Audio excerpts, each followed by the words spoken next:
friends, it is Jen with Mother Time. Welcome back to my channel. I feel like it's been a while since I've shared some crafting, so today I'm going to take you along as I create some pretty and simple, or simple and pretty, cottage style spring crafts. I cannot wait to show you these ideas to inspire you with some crafting ideas as well. So grab yourself a hot cup of coffee or tea, sit back, relax, and let's get to crafting. How darling are these napkins that I found at Marshall's for only $2.99 for a pack of them. I love using napkins for craft projects. You're going to see these on 3 of my projects today, starting with the first one, which are Decoupage Eggs. If you've never done this before, or if it's been a long time since you have like me, this is your sign to do because it is so fun, so easy. Get your kids, grandkids involved, your friends, and you can make them.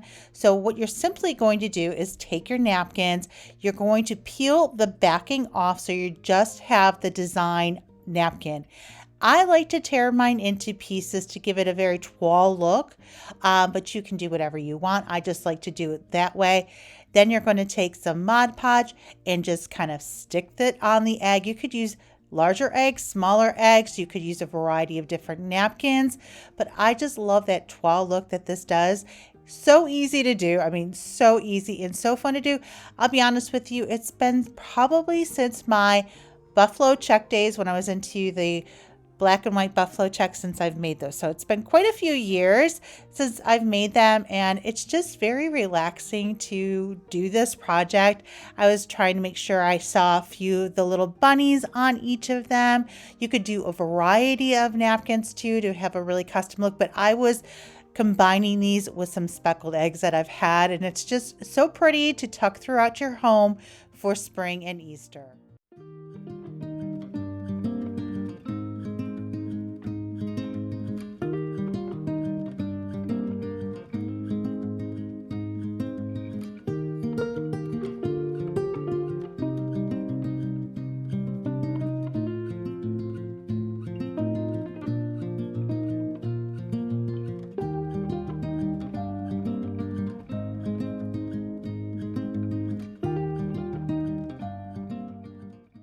I can't wait for you to see how this next craft turns out. So I got this bunny from Dollar Tree.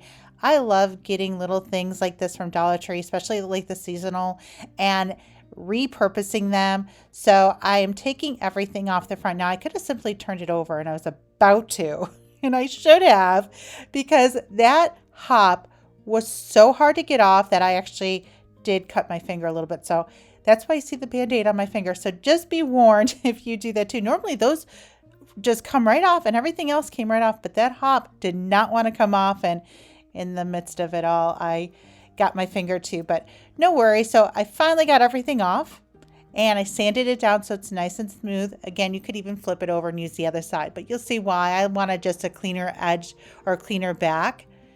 I have my napkins again, so I'm just laying them out. But first, I want to give it a few coats of some chalk paint just to have a white background. And then I'm going to be using my napkins again. This is such a fun project. So I'm adding a couple coats, drawing it in between. And then after I have my 2 coats of paint on, I'm going to add a coat of Mod Podge. And I'm going to let that dry. So I'm adding just 1 single coat, not heavy, but you want to make sure you apply it to the entire project, making sure you get those ends too. Then I love this method. I'm just drying it, and then I'm going to lay my napkins on top. I'm going to use a piece of parchment paper in my iron so it's nice and smooth and it doesn't wrinkle. Now, when using napkins with this method, they do adhere very quickly. So you want to make sure you're moving your iron around. You're not just holding it in place. You want to make sure you kind of have a feel of it so it doesn't burn. So I just use a piece of parchment paper. That's the barrier between the napkin, and that will adhere to, it warms up the Mod Podge and it adheres it to the project, makes it so easy. But this gets even better. Wait until you see how I'm going to then cut it so it is nice and smooth. You'll have to let me know in the comments if you've done this method too. If you haven't and you're a little leery about doing it, maybe try it outside first. I'm doing mine in my craft room. I've done this several times, so I kind of know how it goes, but I do keep some water on hand just in case, because you never know. But let me know again if you've seen this method in the comments. But what I'm going to do is I'm going to take a lighter to the napkin, and it is going to take all of that excess napkin off and leaving it with a clean edge.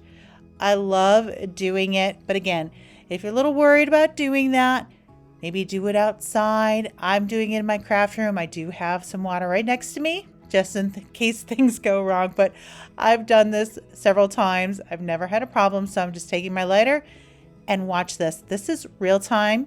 I'm not speeding it up.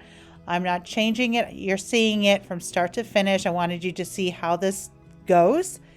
So it's just going to burn off that excess napkin. It's so cool to watch. You just want to make sure you're careful. Watch your hands. Make sure you don't have anything around in the surroundings. So I move everything. I have it off of my surface as well. So taking all of the precautionary safety measures. And it is just burning that napkin. This is all real time of how it happens, and it leaves the edges nice and smooth. So once I get down to the very end, voila, it's like magic. It is such a great thing to do. Maybe the first time if you've never done it. Do it outside so you can kind of get a feel of it, but that's how it looks. So now I'm going to have some fun decorating this and antiquing it. So I'm using some of my wax, and I like to apply this lightly and then build my layers. So if you're new to using wax, this is one way that I like to do it. I'm taking it, I'm dabbing it, the excess off, so I almost have a dry brush. I'm also using a very coarse brush too, to really kind of get in there. And I just go around the edges and I build my layers. So I'm starting very small, and then I just kind of keep going around and around till I get the desired look.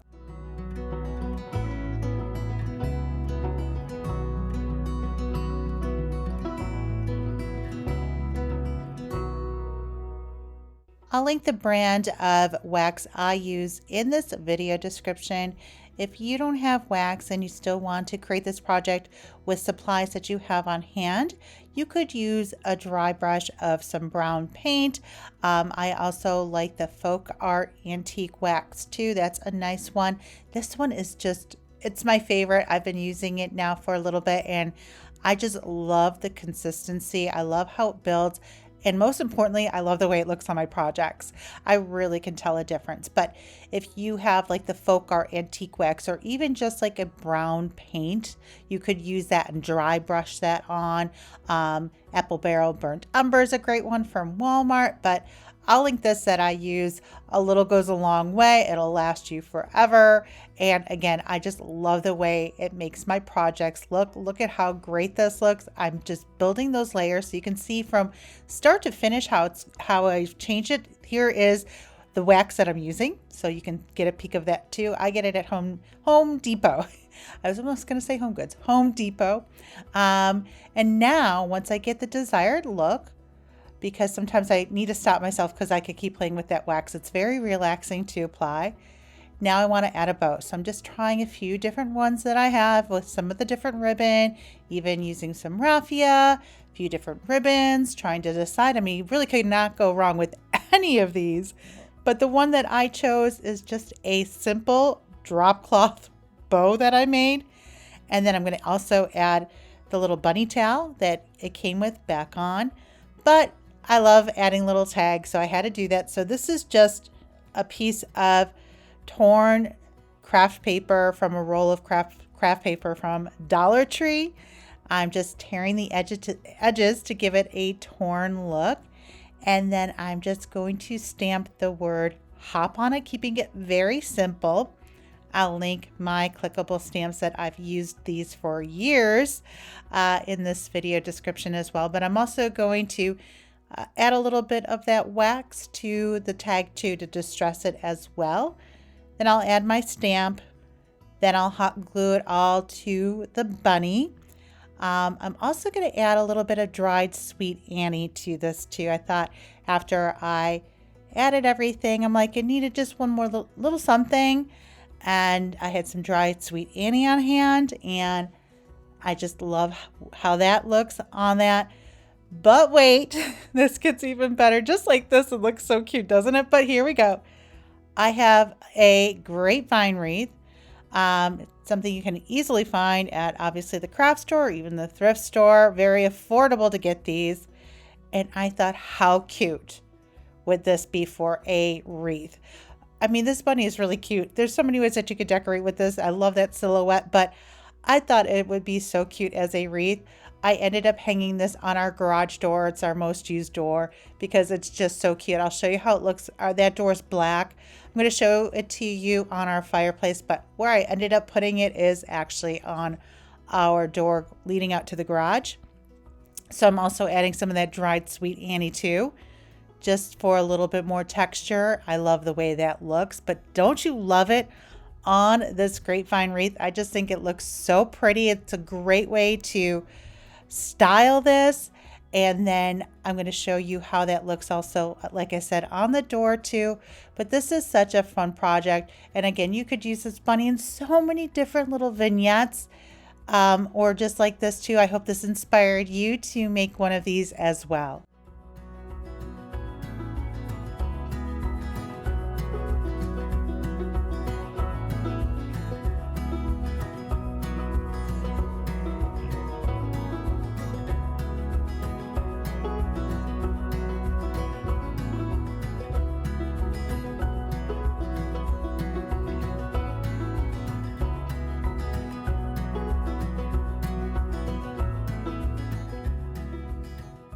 And I wanted to show you how it looks on the door. Isn't it pretty? I love the way it pops on that black door. I love the texture of that grapevine wreath too. It is such a pretty wreath, so let me know if you plan on making this too. So next up, I found this 3-pack of eggs at the Goodwill for $1.99. What a bargain. I was so excited to find those. Now, Dollar Tree did have an egg, a wood egg like this, but I was never able to find it. So if you can guess what I'm going to do here, I'm going to paint the egg a couple coats of chalk paint, drying it in between. Then I'm going to do the very same thing that I did with the previous project. I'm going to add some Mod Podge, dry it, and then I'm going to use the napkin again because I love creating these coordinating collections for seasonal decor. And I love how everything kind of coordinates together. So now I'm adding my napkin just like with the last project, then taking a piece of parchment paper and then my ironing it on, making sure it's on there nice and smooth. And that parchment paper acts as a barrier between the napkin and that hot iron. So I just go over it until it is adhered because it's warming up that Mod Podge so it's nice and smooth. So no more wrinkled projects. I do this with cardstock as well. Makes it so easy.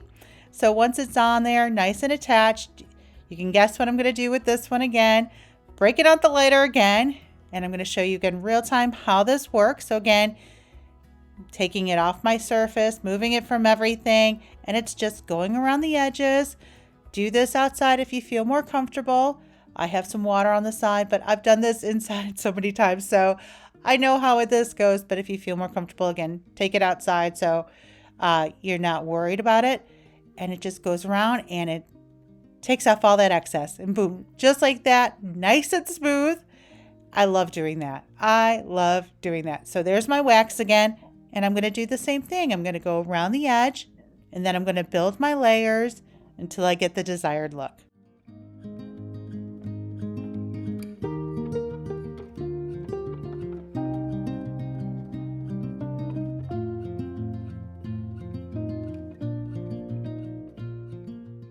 I was giving some alternatives during the last project of what you could use in place of the wax if you don't have the wax. I forgot to mention too, you could use distress oxide, which I do use occasionally too, but since I started using this, I use this more often than that, but distress oxide in the color Vintage Photo is another alternative you could use as well.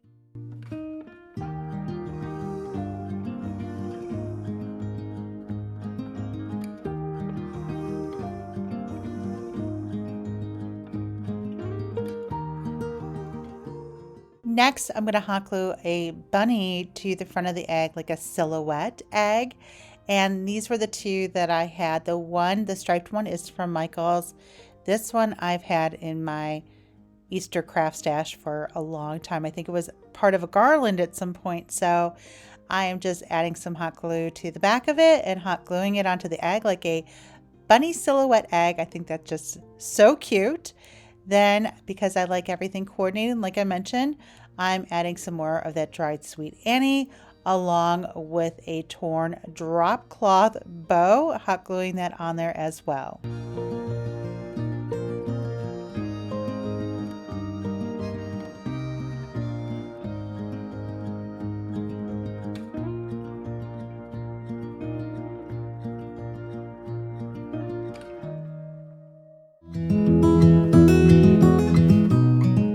And this is how it turned out. What a darling project. This was so fun to make too, and also a great like spring craft night idea if you're looking for some crafting with friends and family.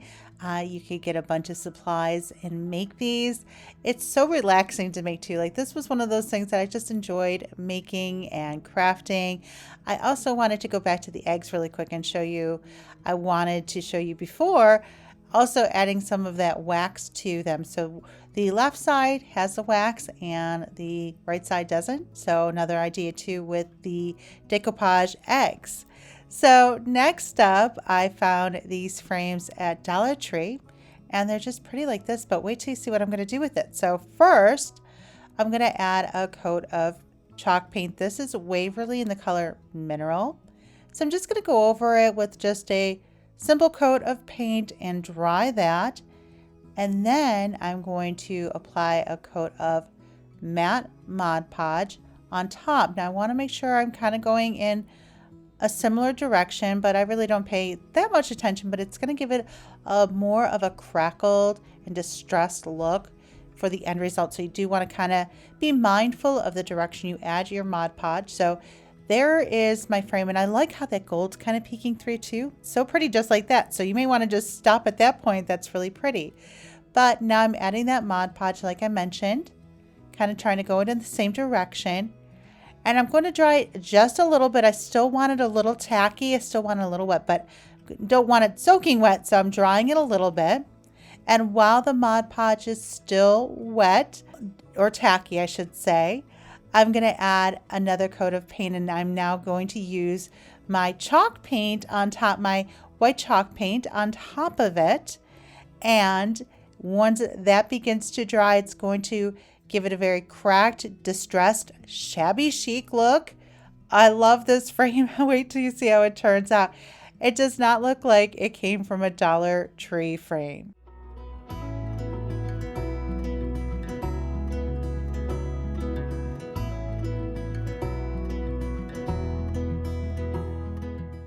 You can see as I'm drying it, that crackled look. Isn't that cool? It just totally transformed this frame. So this is how it turned out. Next, I'm going to take a piece of drop cloth. Well, first I wanted to show you, there actually comes with a chalkboard insert. So you could use this as a really pretty chalkboard. I think would be really pretty too. But I'm going to take that backing that came with it, that chalkboard backing, and just tape some drop cloth, a piece of drop cloth to it. So it's not even attached, just in case I ever want to take that drop cloth off and use it as a chalkboard. I like to repurpose things. And then I have these really simple, pretty flowers from this bushel of greenery that I had in my craft stash. I want to say I got it at Michael's. I'm not too sure though. And I'm hot gluing those so it looks like pressed flowers, but it's not a pressed flowers, but that's kind of like the inspo, you know, when you have those pressed flower frames, that was kind of like the inspo, but it's more of like just a faux and even dried. So I also add some of the dried Sweet Annie to it. And then I took my clickable stamps and just simply stamped bloom on top too, just for something up in that area. How pretty is this? So pretty. So in lieu of doing like a pressed flower frame, do something like this, actually use some dried florals, like with this dried sweet Andy I use, if you have other dried florals, and then I added some of those faux stems in there too. I just thought this turned out so pretty and perfect for spring. Last up, sometimes in these crafting videos, I like to kind of do these impromptu, not really pre-planned crafts. And that is to challenge myself, but also inspire you to maybe if you want to make a craft and use things you have on hand, to just kind of go through your craft stash of things that you have to create something, even if it's quick and easy, just to inspire you. This is exactly what this was. This was something I made very quick with some supplies I had on hand. This was stuff that I got at the Goodwill bins, the little wreath and the pot, and then some of the other things that I was using throughout my crafting, even a little egg. And sometimes just doing that, taking 5 minutes just to kind of let your mind unwind and make a simple craft like that, and how perfect for spring and how it coordinates with everything else I created today.